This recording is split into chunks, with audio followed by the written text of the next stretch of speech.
இன்றைக்கு ரிக்னாமெட்ரி ரேஷியோ 45 வாகைக்குரியதை பார்க்க போகிறோம்.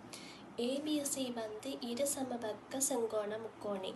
ஏபிசி ஏபி 90 பாகை, ஏ கோணம் சி கோணம் 45 பாகை. சரிதானே? இப்போ இதுண்ட ஏசின்ற லெந்தை காண போகிறோம். நான் ஏபியையும் பிசியையும் எக்ஸ்ன்ட்டு எடுக்கிறேன்.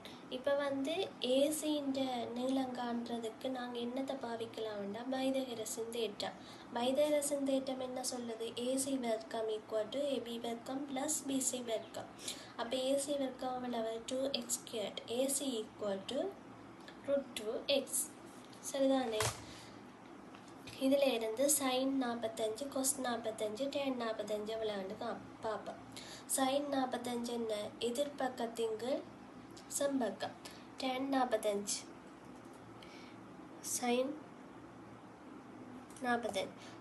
45 எதிர்பக்கம் ஏபி ஓவர் செம்பக்கம் ஏசி. ஏசி எவ்வளவு? √2x.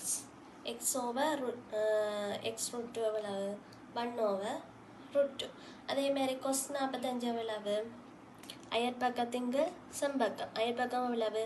X over √2x 1 over √2. Tan 45 எவ்வளவு? எதிர்பக்கத்தின் அயற்பக்கம் எக்ஸ் ஓவர் எக்ஸ் 1. இதுதான் சைன் காஸ் டேனுக்குரிய 45 வாகைக்குரிய ரிக்னாமெட்ரி ரேஷியோ.